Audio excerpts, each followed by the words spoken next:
Welcome to Weird and Wonder and Mystery and Mayhem Week 2.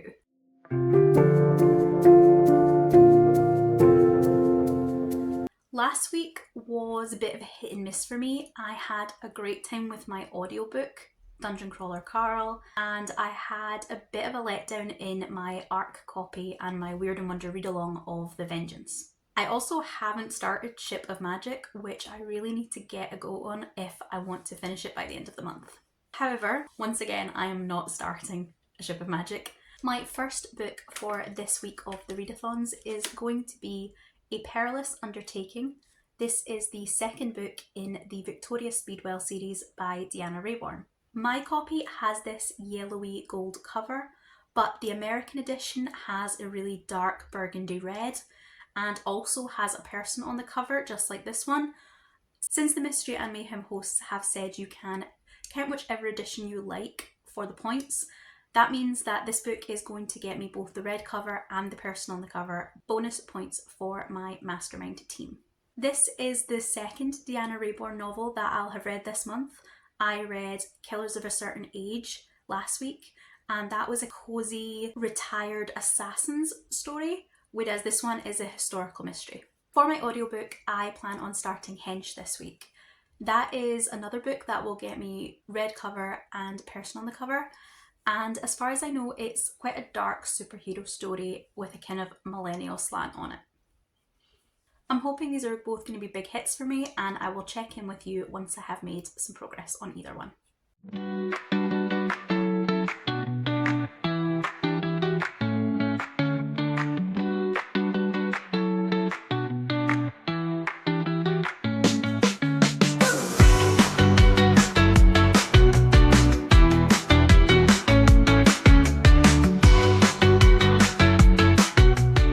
My first update for you is about A Perilous Undertaking. I'm just starting chapter 14, so we're kind of creeping towards that midpoint. I'm really enjoying this one. I did enjoy the first book in the series, but it did have a much slower start, whereas this one really feels like we kind of get out the gate running and it feels pacier to me. I think probably because it has a more straightforward storyline. In this one, Victoria and Stoker have been conscripted by Princess Louise, who is one of Queen Victoria's daughters, to save the life of a man who is going to be executed for the murder of one of her artist friends. So far we have Veronica and Stoker investigating that kind of artistic set. There's lots of artists and sculptors and a very kind of bohemian society that they are getting into. This has led to a lot of comedy moments. At one point they find an erotic grotto full of sex toys and illustrations and lists of the various sex workers and acts that they have been paid to perform. This of course has Veronica, who's very practical and very straight-laced, really entertained. She thinks it's fascinating, would be a great thing to study, whereas Stoker is having, his mind has sort of turned off. At one point we have Veronica getting into a sex aid chair and Stoker's mind just fries.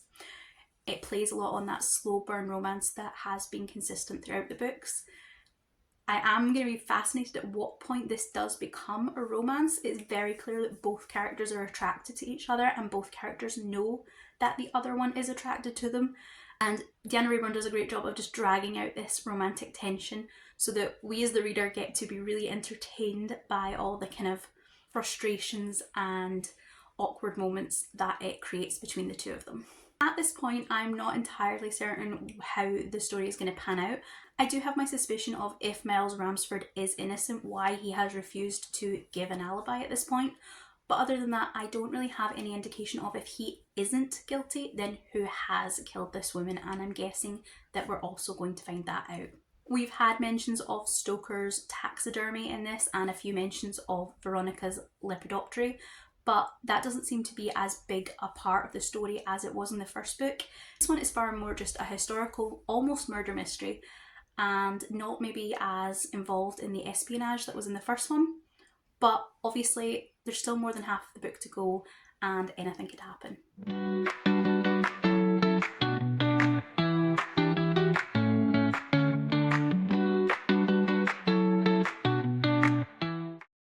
have finished A Perilous Undertaking. This is book 2 in the Veronica Speedwell series by Deanna Raybourn. I preferred it to the first book, which felt like a lot more set up. It was more personal. That one was very much about Veronica and her family history. This one does tie into that. We have Princess Louise, who is Queen Victoria's daughter, as the kind of, I guess, the client that wants them to investigate this problem. So there is a kind of connection to the royal family, but this is much closer to being a straightforward murder mystery than it is to the spy drama and the travelling that happened in the first novel. So for me, this one just worked better. Also, it helped that at this point, Veronica and Stoker are quite comfortable with each other, so we got to enjoy a lot more of the banter between them as characters. It really just solidified that I do want to continue with this series, maybe one every couple of months. I particularly enjoyed the artistic setting of this one. Veronica and Stoker they are trying to save a man from the gallows. The woman he is accused of killing is a painter who lives in a sort of artist's residence with lots of other painters and sculptors and those kind of very artistic sorts. So I really enjoyed seeing the different creatives and the way they talked to each other, the way they backstabbed each other. It was just a really enjoyable setting. And I think it really worked with the time period of the book because we were also able to pull in things like the Elysian Grotto, which is a kind of take, a more sensual take on the Hellfire Club, and things like opium dens and their connection, their rise through London at the time. So it all just tied together really nicely, and I thought it was a really good solid mystery. I'm currently sitting at about the third 33% mark of Hench, and I'm having such a great time with it. And maybe it seems strange that I'm kind of surprised that I'm having a great time with it, but I have this weird issue with superhero books where I always want to really love them because I used to be such a superhero girly. Batman, the animated series with Kevin Conroy, was my first fandom. It was my first love. I had every toy, I watched every episode, and when it started to go on streaming, I watched it all again as an adult. And I was really interested in comic books right through my teenage kind of years. I loved all the DC comics, and then when Marvel movies started coming out, I was really into the kind of Marvel universe in its kind of heyday, you know. So superhero media has always really worked for me, and it saddens me that the stuff coming out at the moment isn't great. But the solution to that, of course, is superhero books, and I've just never really read a superhero book that I have adored. I don't know whether there's something to do with one being visual, and superheroes tend to have a lot of action to them, and it just doesn't work for me in book format, or whether it's the thing that I'm not a big sci-fi reader and superhero books tend to have a lot of sci-fi in them. I don't know. I just know that I have tried multiple superhero books, and no matter how great the premise is, I always just find it falls a little flat, and I end up kind of around about that 3.5 mark. Hench is going very differently, and I don't know if it's because it starts out feeling quite unlike a superhero story or a supervillain story as this one is. We start out with Anna, and she is a temp, and she is getting hired as a hench, which seems to be pretty common. It's not that big a deal in this world. And basically she's going to do data entry, and she'll be off-site, remote working from home. And then she gets a job working for this kind of minor league villain. And one of the days he suggests that she go into the field, go to a press conference with him, stand at his side, all of that. At the press conference, it turns out he's kidnapped the mayor's son, and he has this fancy mood ring gadget that he's using to control this boy into meat cleavering off his own hand unless the mayor pays the ransom. And all of this happens in chapter 1. They are pretty big chapters, but it also gets off with a real bang. Oh, the tension in this scene. The tension scene, I was listening to an audiobook, and I very nearly turned the volume down. I very nearly popped an earbud out because I kind of wanted to dissociate from what was happening. It was really, really tense and really on edge. It's not horror, but it's just there. Luckily, Mayor's child is fine. Big superhero bursts in and saves the day. But in the process, he smacks Anna out of the way, and she ends up in the hospital with a fracture to her entire leg. It's a massive injury that debilitates her. It feels like that. It definitely We see her waking up in the hospital, we see her recovery, and it's a rough ride. You definitely get the idea of the impact that these superheroes could have on the world. It's so often when you see Batman throw a goon off a bridge and you just kind of go, oh yeah, he's dead, if we're thinking. But like, it's fine, Batman doesn't hurt people. But that man's absolutely dead if he hit the water at that speed. This very much gives you the idea that people that can throw people through buildings are probably hurting said people. And I really liked that. It felt really realistic. So Anna starts looking into the damage that these heroes are actually doing. And she catches the attention of a bigger supervillain, and he hires her on to basically do the same thing, using her data entry skills to track the superheroes' damage, follow their social media, predict their patterns, and see where they're going to end up next. And then her team are basically going to fuck up their lives. So at the moment I've got to the stage where she's just setting up her team, and they've decided that things like catching one of the Golden Boy superheroes screaming at a waiter after he's had bad service, or messing up a romantic relationship they're in, little things that just fuck up their day but will make them look less marvellous in the eyes of the general public. All of that sounds like so much setup, but it really does happen in the first couple of chapters. There's no real spoilers there. At this point, Anna has just been hired by Leviathan. They have just kind of given her this department, and she's pitched this idea that this is what she will do. And it's really nice. It just feels so grounded. But I am very grateful that I had read some reviews that said the book was darker than you probably expected it to be. And I definitely have got that. Anna's injury in itself is really harrowing, and I think the author definitely gives that the weight it deserves. But also, Anna as a character is so interesting because she is the heroine of this story, and you do definitely empathise with her. But you also have to kind of come at it from the angle that she's the one holding that mood device next to the mayor's kid while he's about to cleave her off his finger. And yeah, she's not happy about it, but she also makes no move to stop it. And I kind of suspect that as the book goes on, we're going to see her take tiny little steps down that road to hell kind of thing. I have a feeling that this might become a kind of corruption arc. And it's just really well done. I think it is definitely darker than you would expect from most superhero books. It's more along the lines of The Boys than it is The Avengers. As well as the kind of physical injuries, we're also looking quite darkly or quite critically at society and at the media, and at how those two things kind of interplay on the superhero lens, which again, maybe not dark and disturbing, but it definitely is a kind of dark in the sense of it makes you think, and it definitely causes you to look at these things without your blinders on.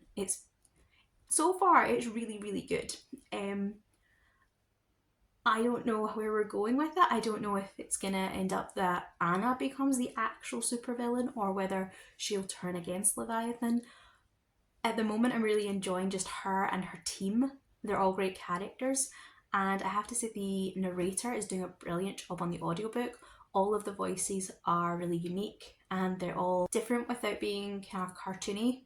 There's just enough to distinguish them without it feeling like the author's having to put on some of the voices when they've hit their natural range. I really like listening to Anna's voice in the writing of her, as well as the voice in the narration. I really like listening to her kind of insights. She's a really nice POV to be in.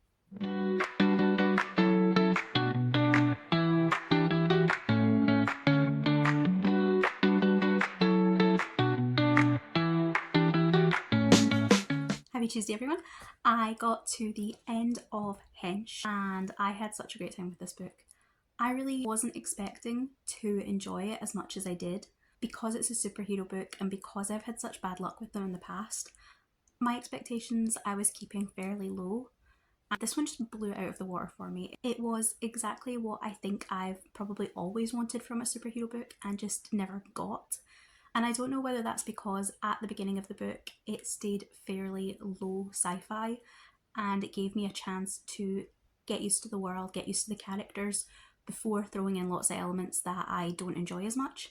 I really loved Anna. The term morally grey gets thrown about a lot with characters and it tends often just to be the male main character that likes to growl a lot and is very grumpy, rather than actually being morally grey.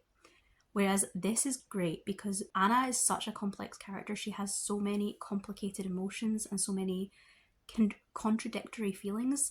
She manages to both be campaigning for justice and equality and righting wrongs, but at the same time, she has no problem being part of these things that are also harming people. She does the numbers in her head and decides that it's worth it, and that is almost religious for her. She sticks to it.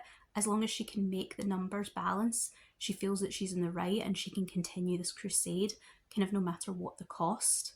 Even after points where I would imagine a lot of people might start to doubt themselves or start to feel that maybe they've gone as far as they can. I really loved the way Walschots treated disability in this one as well. As I think I said, the initial injury is horrific and you really do see the ramifications of that. But you also then see the kind of long-term ramifications over the course of the entire book. Even when it's not an active injury that she is healing from, you see how the damage to her leg plays out over the length of the novel. You see the things that it stops her from doing, the things that maybe it's just she's aware of while she's doing them. And I thought it was a really great depiction of an injury that isn't treated as the superhero, you can walk that off, even if it's something that would be completely debilitating. But it also wasn't something that we had her character focus on too much to the detriment of the plot. It just was part of who she was, and I thought it was really masterfully handled. Similarly, there are quite a few characters that are potential love interests along the way. You have a few moments where she's attracted to different people or she has an emotional connection to different people. And again, I thought this was really well handled in that you couldn't at any point, I don't think, point to who the most likely romantic candidate is. There are some kind of romantic feelings, but she has more important things on her mind, and the romance never becomes more important than her mission, than her goals. I'll be interested to see in the sequel if any of those romantic seeds take, but I would also completely accept this as a series that, despite having maybe attraction occasionally, doesn't have any romance in it. It would also totally fit that kind of feeling. I would definitely hands down put this as probably the best superhero book I have ever read, but I would also add the same kind of advice that I got going into it, that it is very dark. There is at least one instance of body horror towards the end of the novel, and that's discounting the injury to Anna's leg right at the start. The one at the end is more kind of magical mutilation, and it was really hard to read, but I also think it was essential to the plot, and it did totally make sense for the characters that we were dealing with, that this was firstly the only solution that would work, but also something that these characters by this point have been driven to. So I didn't feel that it was gratuitous or unnecessary, but it is something that if it bothers you, you're probably going to want to know about it before you start the book. So my next book has a lot to live up to, and I think I'm going to dip back into my Weird and Wonder pile for this, just to make sure I'm keeping on top of those. I want to make sure I get at least a few of them read over the course of the month and don't just get caught up in other things. My last Weird and Wonder book wasn't a massive hit. I read The Vengeance by Emma Newman, which was pitched as pirates and vampires and kind of did neither. So for this one, I am going to go with something that is a relatively recent addition to my TBR, and I really don't have any expectations of whatsoever, and we'll just see how it goes. The one that I'm going to pick is Obsidian Island by Arden Powell. It has the most beautiful cover I've ever seen, which just so happens to be red, so will get me Mystery and Mayhem points as a nice aside. I've read some of Arden Powell's work before, but this is the first time I've seen them write horror. I'm not usually a big fan of horror, but at the moment it's just something I think I would be quite in the mood for. It's about sailors who are stranded on an island with monsters, and I think it would be a nice kind of break in between some of the other books I'm reading at. It's a little on the longer side than I've been used to. I've always read Arden Powell's short stories and novellas, so in my head I'll get through it really quickly, but I think this one is more in the mid 400 page mark, so it might take me a bit longer than I'm used to, but I will get back to you once I have some sort of update.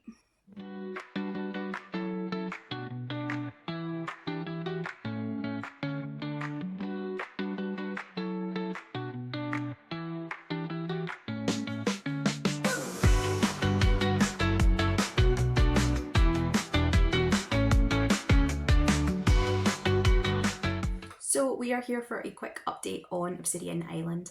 And it was slow progress. I wasn't sure in those first couple of chapters that it was going to work for me, but actually it has managed to turn it around and I'm quite heavily invested now.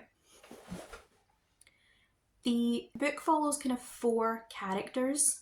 They have been friends for over a decade and they all sail together on the same ship.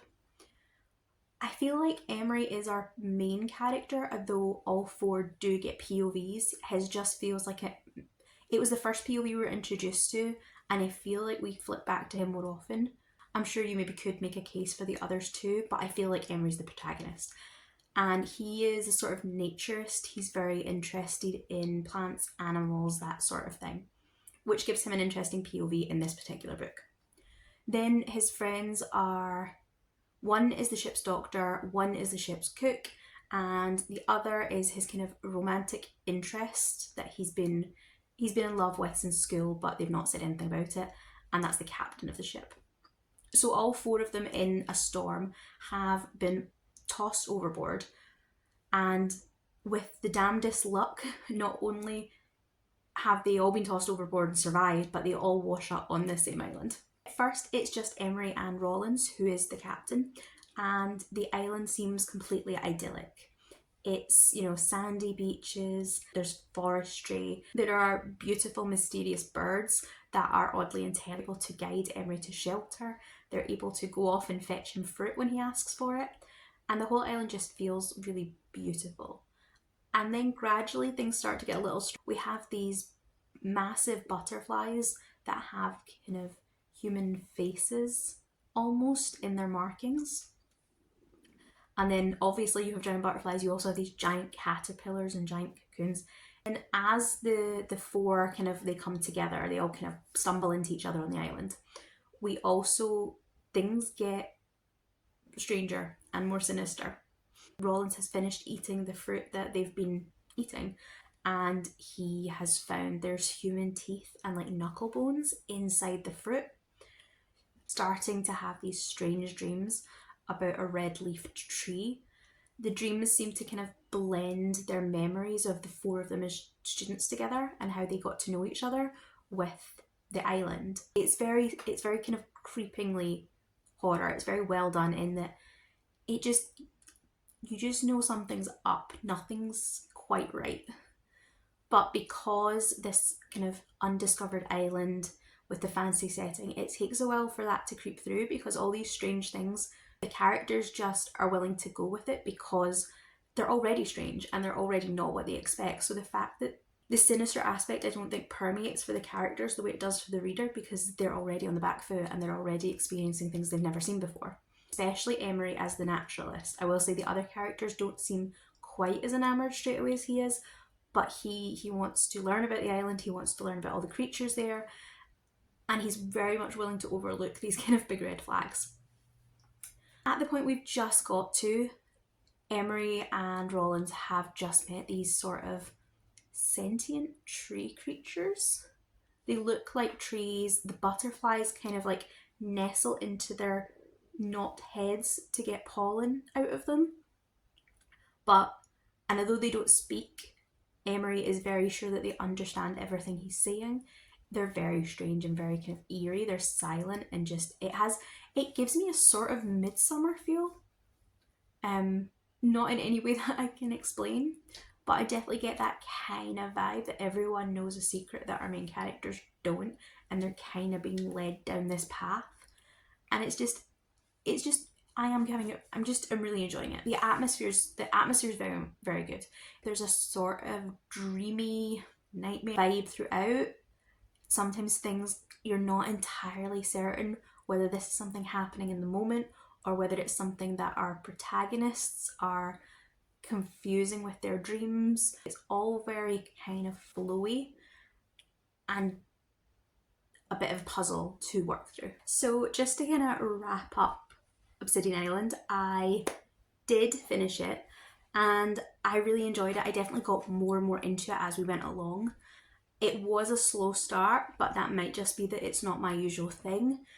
The pacing, I think because it flips between those flashbacks / dreams and the current timeline, it felt like it took a while to get off the ground, but we have less of those flashbacks as we settle into that kind of midpoint, and from there it's just really, really fast paced. There's a very like cannibal vibe to the whole thing, despite there being no actual cannibalism. But we do have the creepy ass tree people are kidnapping, luring our characters deeper and deeper into the island so that they can the tree can feed off them. It's very, you know, kind of psychedelic. It's very vibey. There's some great, really good horror-y moments in cave systems underground, having to swim through these interconnected chambers deep, deep under the earth, the fear of cave-ins, of rock slides, getting body parts stuck between crevices. It has a really, really good claustrophobic element to it. Like, if you're claustrophobic, this might not be for you. It really reminded me again of those kind of horror movies that are to do with either cave divers or people going into the Parisian catacombs and getting stuck there and not knowing what monsters are following behind you. That vibe really kind of came through, I thought. There is a little bit of body horror, both in a really kind of practical sense of amputation and minor surgery, but also of these trees burrowing inside of people and kind of draining the life from them as they gradually kind of decay. So it's definitely got some trigger warnings, but I did really enjoy it. I thought it was really well done. There's 2 romances between the 4 characters, and I thought it was a nice balance. I'm not massively keen on historicals that stick to every gay person ever suffers and it's horrible and they can never be happy. This, because it's historical, it does have an element of the characters. Definitely one of the couples, or one of the characters in one of the couples, has definitely been, he mentions he kind of doesn't want anyone to talk about being attracted to anyone else, potentially kissing anyone else. He mentions pillories. He gets shot down by the other 3 who are kind of like, we're on this abandoned island and we have bigger problems. No one is policing this. So it's not a queer normative world, and it definitely does mention some of the dangers of being gay in this sort of time period. I wouldn't say this is a romance book, though obviously there are 2 romances happening, but I wouldn't say it's a romance if that's what you're looking for. You're not going to get it. It's not a stranded on a desert island romance. It's very much a Robinson Crusoe meets Hannibal Lecter with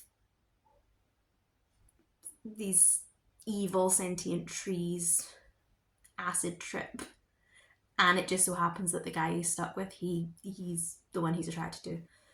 That's the vibe, rather than it being a let's lounge on the beach desert island getaway. I think this one has been a really good addition to my Wyrd and Wonder TBR. It's the one I was least sure about putting on it because my other books were buddy reads, or they were things that I definitely knew I really wanted to get to, and this was just it had a sea aspect to it, and I thought, I've read Arden Powell before and I thought maybe I would enjoy this. It's very, very different from everything I've ever read from them before. I've read quite a few of their short stories, or novellas maybe, and they're always quite light, maybe not cozy fantasy, but definitely kind of romantic fantasy on the side of cozy fantasy, with maybe a little bit of social commentary for darkness. But this was definitely different from anything I've tried before. And it was just a really nice surprise. After The Vengeance, which was the last Wyrd and Wonder book I read, which was just meh, it was really disappointing because I had such high hopes for it. This was really nice to come into and pleasantly surprise me when it's not a genre that I would have expected to enjoy. So definitely a 4.5, somewhere in that region, and a really nice solid Wyrd and Wonder win. So that is the second week of Wyrd and Wonder and Mystery and Mayhem through, and this week has been much better for me than the first week. I really enjoyed the Veronica Speedwell book I read. I think that was an improvement on the first one, which was already a really solid book, and has kind of cemented for me that I do really want to continue with that series as and when I come across them. I'm sure my library has at least a few, so I'll definitely pick up those when and where I can before I start looking at buying the rest of the series for myself. Then I read Hench, which was probably the best superhero novel I've ever read. It might end up being my favourite book of the month. But we still have 2 weeks to go, so it's all up for grabs. Then the last book I read in this vlog was Obsidian Island, which was a horror novel about sailors stranded on a kind of sentient, cannibalistic island. So very different books, but a really fun week. I am still continuing on with The Ship of Magic, and I will be putting all of my thoughts about that one into the next Mystery and Mayhem vlog. So I'm going to wrap up this vlog here and stop rambling. I hope that you have enjoyed it. I hope you have maybe found a book that you think you might be interested in. If you are playing along with Mystery and Mayhem, or if you are interested in the nautical fantasies that are this year's Wyrd and Wonder theme, please let me know in the comments. I would love to chat about it. And if you don't have anything in particular to say, then just leave me any red emoji for my Mystery and Mayhem Masterminds team.